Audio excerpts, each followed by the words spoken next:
Every day, over 150,000 people die. That's over 6,000 people every hour, over 100 people every minute, and about 2 people every single second. That means since you started watching this video, about 20 people have already died. And some of these people got hit by cars, others fell off a cliff, others may have had a heart attack, and others may have simply passed away from natural causes. Death is one of those things that every single living thing on Earth has in common, and death does not discriminate against your skin color or your political beliefs or where you were born or how much money you have. No one can escape the incurable disease that we all are blessed with from birth called life. And it's interesting because even though we all logically know this, very few of us have really internalized this. How many of you have really sat down with your eyes closed in an empty room and truly imagined what your funeral would look like? Like, who would even be at your funeral? Who would be there out of pure obligation and politeness? And who would be there because they actually wanted to be there? What would people say about you?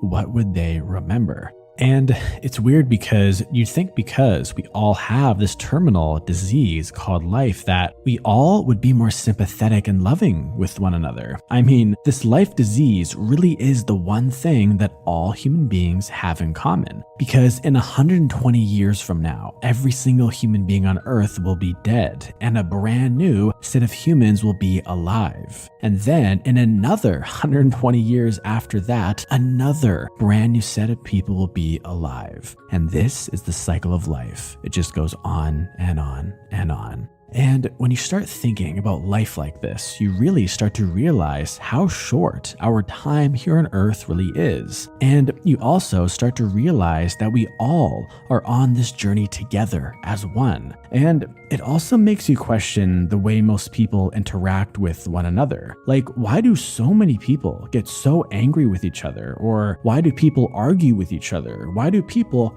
physically harm one another? Why are there so many parents who yell at their kids or even beat their kids? Why do so many spouses who supposedly love each other fight all the time? Why are there siblings who don't speak to each other to this day over some disagreement that took place years ago? Why do best friends talk badly about each other behind each other's back?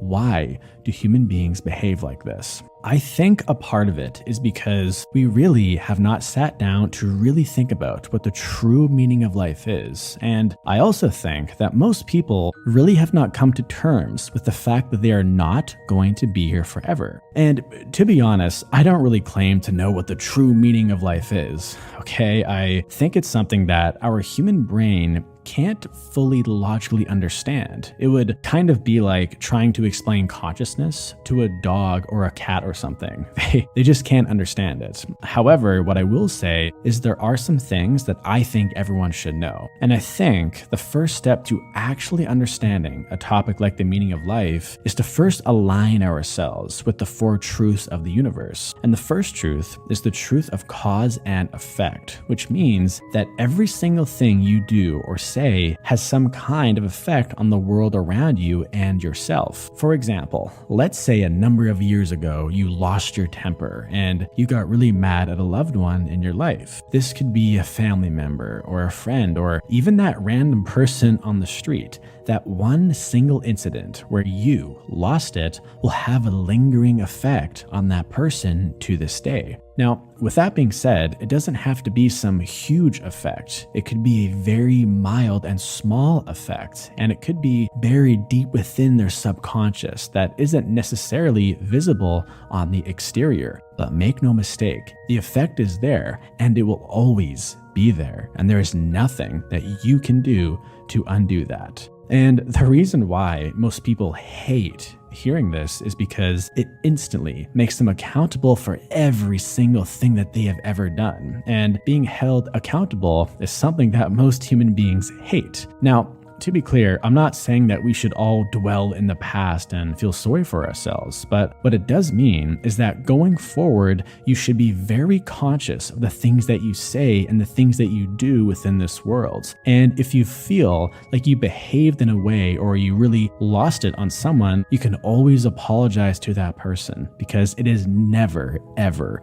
too late to say, I'm sorry. And the second truth of the universe is the law of impermanence, which means that every single thing here on Earth is temporary, like our bodies, our minds, our relationships, even our brains, even the video that you are watching right now. This video will probably be gone one day because the sun could explode and every single thing could be gone within a second. And funny enough, this is actually a good thing, and it shouldn't really make you feel bad or sad because it's none of those things. What it should make you do is really cherish each and every single moment that you have here on Earth. And to be clear, they don't have to be these big special moments. They can be any moment, like that one time where you laughed so hard that tears fell from your eyes, or maybe it was that time where you simply were sitting alone and you were just gazing at the sunset. Because all we really have in this lifetime is the present moment. And the third truth is the law of suffering and attachment. Any time that we become attached to something or someone, you are basically making a contract with yourself to be unhappy. Because like we just discussed, nothing here on Earth is permanent, which means that you will eventually lose that loved one, or you will eventually lose that watch, or that car, or that family member. Even your own body, you are going to lose.